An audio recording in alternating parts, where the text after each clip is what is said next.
الحمدللہ رب العالمین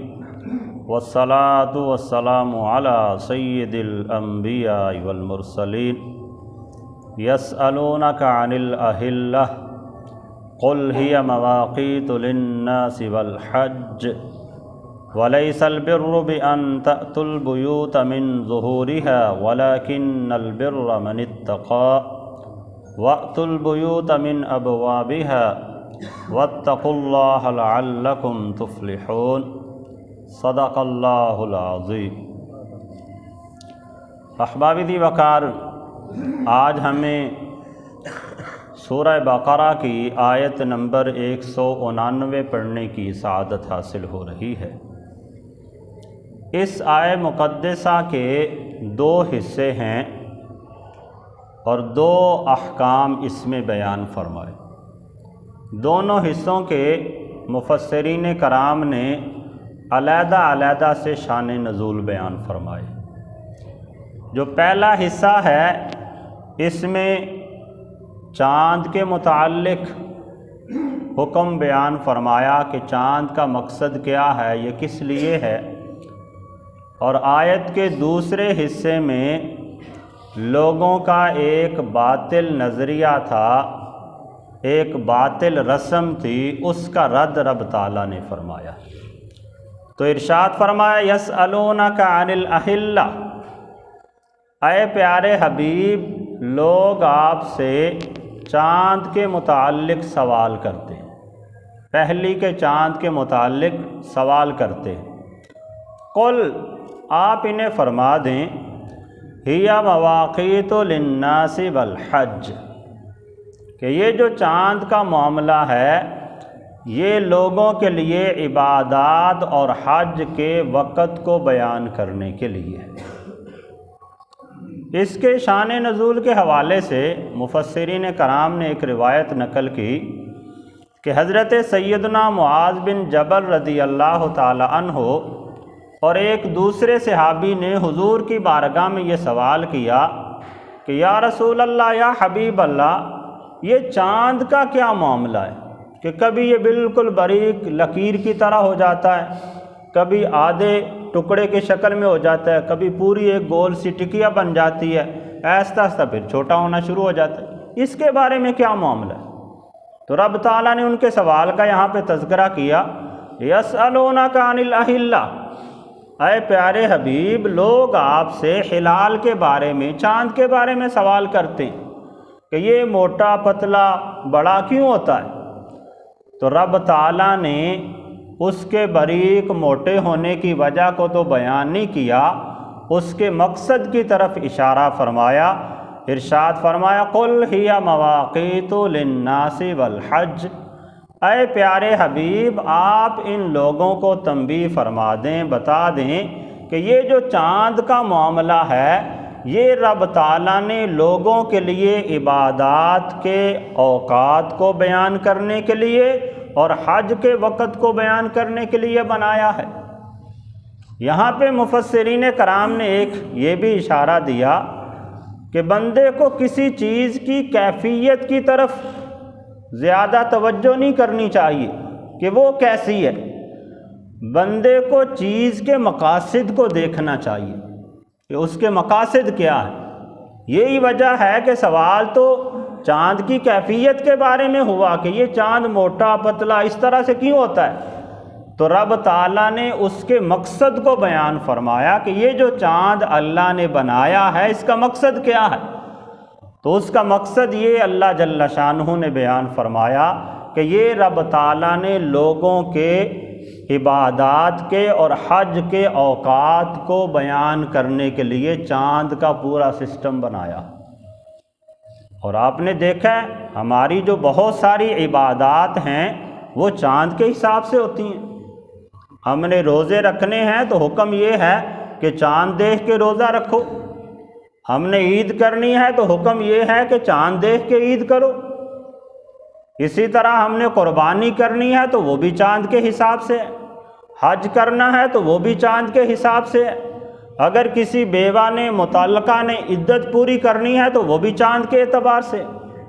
اگر کسی بندے کے اوپر زکوٰۃ لازم ہونا ہے اور اس نے زکوٰۃ کی ادائیگی کرنی ہے تو وہ بھی چاند کے حساب سے کرنی ہے۔ اگر کسی بچے کی بلوغت کی عمر کا تعین کرنا ہے تو وہ بھی چاند کے حساب سے ہوگا۔ یعنی اس طرح کے بہت سے معاملات شریعت مطہرہ میں ایسے ہیں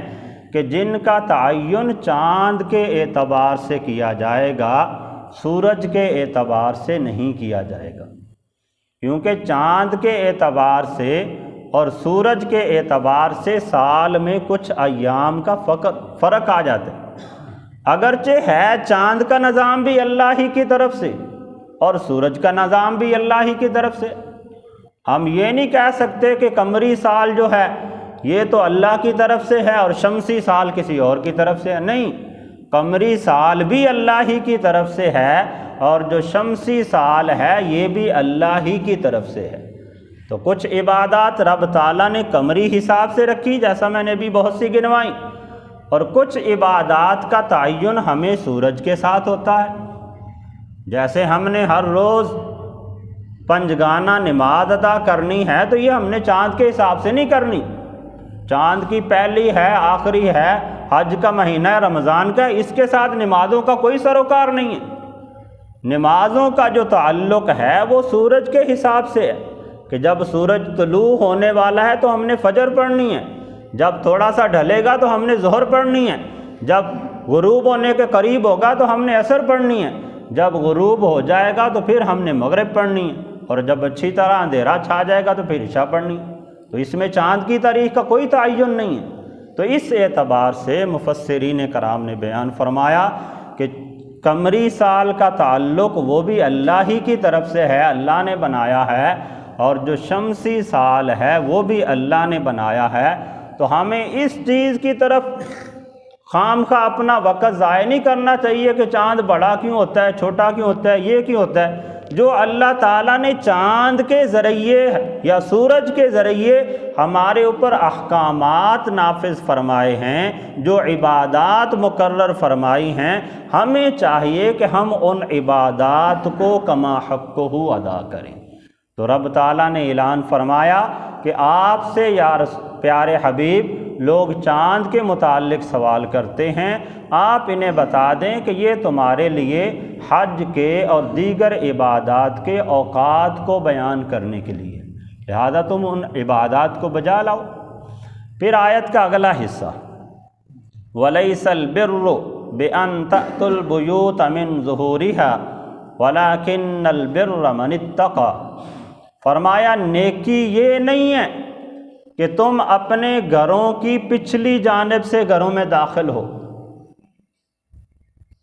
وَأْتُوا الْبُيُوتَ مِنْ أَبْوَابِهَا وَلَكِنَّ الْبِرَّ مَنِ اتَّقَى، بلکہ نیکی یہ ہے کہ تم تقوی اختیار کرو۔ اس کے پس منظر میں، اس کے شان نزول میں مفسرین کرام نے اس بات کو بیان فرمایا کہ زمانے جاہلیت کے اندر لوگوں کا طریقہ کار یہ ہوتا تھا کہ جب وہ احرام باندھ لیتے تھے حج کے لیے تو ان کی ایک رسم تھی، طریقہ تھا، وہ سمجھتے تھے کہ اب گھر کے دروازے کی طرف سے نہیں آنا۔ وہ جنہوں نے خیمہ لگایا ہوتا تھا تو جو خیمے سے مخصوص دروازہ رکھا ہوتا تھا اندر داخل ہونے کے لیے، وہاں سے داخل نہیں ہوتے تھے، بلکہ خیمے کی پچھلی جانب سے اندر داخل ہوتے تھے۔ ایسے ہی گھر کا معاملہ ہوتا تھا، تو اگر پچھلی جانب دروازہ نہیں بھی ہے انہیں دیوار توڑ کے اندر آنا پڑتا، تو پچھلی جانب سے دیوار توڑ کے اندر آتے تھے، یعنی یہ ان کی ایک رسم تھی، طریقہ تھا۔ تو رب تعالیٰ نے اس کا یہاں پہ رد فرمایا کہ لیس البر بان تأتوا البیوت من ظہورها، نیکی یہ نہیں ہے کہ تم گھر کی پچھلی جانب سے گھر میں داخل ہو، بلکہ فرمایا وَلَكِنَّ الْبِرَّ مَنِ اتَّقَى، نیکی یہ ہے کہ تم تقوی اختیار کرو، وَأْتُوا الْبُيُوتَ مِنْ أَبْوَابِهَا، اور اپنے گھروں میں دروازے کی طرف سے داخل ہوا کرو، وَاتَّقُوا اللَّهَ، اور اللہ سے ڈرو، لَعَلَّكُمْ تُفْلِحُونَ، تاکہ تم فلاح پا جاؤ۔ تو احباب دی وقار، اس کے ضمن میں مفسرین کرام نے بیان فرمایا کہ ایسے رسم و رواج، ایسے طور طریقے جن کا شریعت کے ساتھ کوئی تعلق نہیں ہے ان کو اپنے اوپر لازم کر لینا یہ شرعاً درست نہیں ہے۔ ان سے حد المقدور پرہیز کرنا چاہیے، یا ایسی عبادات کے طریقے جو لوگ مخصوص طریقے سے عبادات کرتے ہیں اور شریعت کے اندر اس کی کوئی ممانعت نہیں ہے تو اس کے در پہ ہو بے خام خواہ اس پہ اعتراضات کرتے رہنا یہ بھی کوئی مناسب بات نہیں ہے، بلکہ تقویٰ یہ ہے کہ بندہ جو شریعت کے احکامات ہیں اس کے مطابق اپنی زندگی بسر کرے۔ اس میں ہمارے معاشرے میں بھی بہت سے ایسے طور طریقے ہیں، بالخصوص جیسے شادی بیاہ کا موقع ہوتا ہے تو شادی سے پہلے لوگ سمجھتے ہیں کہ جب تک مہندی نہیں کریں گے پتہ نہیں ہماری شادی نہیں ہونی۔ کیا سنی، کیا اہل حدیث، کیا دیوبند، سب کا اس میں اتفاق ہے، سارے اس چیز میں بڑھ چڑھ کے آگے ہوتے ہیں۔ کچھ کاموں میں، دین کے کاموں میں تو بعض اوقات لوگ کہتے ہیں کہ یہ بدعت ہے، یہ ہے، لیکن شادی کے معاملے میں کسی کو کوئی بدعت نظر نہیں آتی۔ وہ یہ سمجھ لیتے ہیں کہ جب تک ہماری مہندی نہیں ہوگی اس وقت تک پتہ نہیں شادی ادا ہی نہیں ہوگی، حالانکہ ایسا نہیں ہے، یہ بھی ایسے ایک رسم ہے، نہ ہوگی تب بھی بندے کی شادی ادا ہو جائے گی، بلکہ اگر نہ ہوگی تو زیادہ کامل طریقے سے ادا ہوگی، خرچ بھی کم ہوگا اور اجر و ثواب بھی بندے کو زیادہ ملے گا۔ اسی طرح کچھ ہماری فوتگی کے موقع پہ بہت سی رسم و رواج، طور طریقے زور پکڑ جاتے ہیں۔ ان میں سے ایک ہمارے ہاں بالخصوص جو ہم تیجا، دسواں، چیلم کرتے، اگرچہ یہ شرعاً جائز ہے، یہ میت کے ایصال ثواب کے لیے ہے، اس کا شریعت میں ثبوت ملتا ہے ایصال ثواب کرنے کا، دعائے مغفرت کرنے کا، لیکن اس کو اپنے اوپر لازم پکڑ لینا، لازم کر لینا اس طرح سے کہ جیسے کوئی فرض یا واجب درجہ ہو، یہ درست نہیں ہے۔ اور اس میں پھر چلیسمے کے حوالے سے کئی لوگوں کے نظریے ہوتے ہیں کہ اگر ایک دن بھی اوپر ہو گیا تو وہ پتہ نہیں کیا کیا کچھ گڑ کے بیٹھے ہوتے ہیں، اگر 2-4 دن پہلے کر دیا تو پھر پتہ نہیں کیا پہاڑ گر جائے گا۔ ایسا نہیں ہے، بلا شبہ یہ ایصال ثواب کے کام ہیں، اس کے لیے کوئی دن متعین کر لینا یہ تو شرعاً جائز ہے، لیکن اس پہ اتنا شد و مد کے ساتھ ڈٹ جانا کہ اگر چہلم نہیں کریں گے تو پتہ نہیں مرنے والے کی روح گھر سے جدا ہی نہیں ہوگی۔ کئی لوگ آگے ہمیں کہتے ہیں کہ جی دعا کر دیں روح الوداع ہو جائے۔ اب روح تو جیسے ہی فوت ہوا بندہ تو روح تو الوداع ہو گئی، اب ہم نے کیا کسی کو الوداع کرنا ہے، وہ تو رب تعالیٰ کا معاملہ۔ بہت سے لوگ اس طرح کی آگے باتیں بھی کرتے ہیں۔ تو بہرکیف نیکی کے کاموں کے اندر جو کام شریعت میں فرض یا واجب نہیں ہیں، اگر بندہ وہ کام کرتا ہے فی نفسی ہی اس کی ممانعت نہیں ہے تو کرے، ٹھیک ہے، ثواب کا کام ہے، لیکن اسے لازم پکڑ لینا کہ اس کے بغیر گزارا ہی نہیں ہے۔ جیسا کہ ہمارے بہت سے لوگ اس موقع پہ بعض اوقات انہیں قرض اٹھا کے بھی کرنا پڑے تو تب بھی کہتے ہیں ہم نے لازمی کرنا ہے، اور پھر سال سال ان کا قرض ہی ادا نہیں ہوتا۔ تو اس طرح کی کیفیت میں جانا یہ درست نہیں ہے، اور اس پہ خام خواہ اعتراض شروع کر دینا یہ بھی درست نہیں ہے، کیونکہ فی نفسی ہی تو یہ اچھا کام ہے نا، اس میں قرآن کی تلاوت ہوتی ہے، مرنے والے کے لیے دعا ہوتی ہے، ایصال ثواب کا کام ہوتا ہے، اور یہ سارے شرعاً جائز ہیں۔ تو اس طرح سے ایصال ثواب کا اہتمام کرنا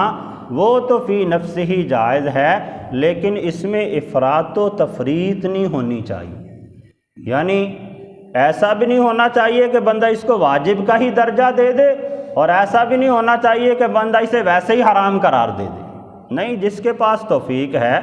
اللہ نے مال دیا ہے، وہ ضرور اپنے بزرگوں کے لیے ایصال ثواب کرے، ان کے لیے دعائے مغفرت کا اہتمام کرے، لیکن اگر کوئی بندہ کسی وجہ سے نہیں کر سکتا یا نہیں کرتا تو وہ شریعت کے اندر کوئی گناہ کا مرتکب نہیں ہے، اگر وہ نہیں کرتا تو وہ گناہ گار نہیں ہے، شریعت میں اس کے بارے میں اس سے پوچھ گچھ نہیں ہوگی۔ تو بہرکیف احباب دی وقار بہت سے رسم و رواج طور طریقے ایسے ہیں جن کا شریعت میں کوئی تعلق نہیں، تو رب تعالیٰ نے یہاں پہ ایک بات کو بیان کرتے ہوئے آگے تنبیہ فرمائی، وَلَٰكِنَّ الْبِرَّ مَنِ التَّقْوَىٰ، نیکی یہ ہے کہ بندہ تقوی اختیار کرے۔ جب بندہ تقوی اختیار کر لے گا پھر وہ جو بھی اچھا کام کرے گا اس پہ رب تعالیٰ بندے کو اجر و ثواب عطا فرماتا چلا جائے گا۔ اللہ تعالیٰ کی بارگاہ میں دعا ہے کہ اللہ تعالیٰ ہم سب کو دنیا و آخرت کی بلائیاں عطا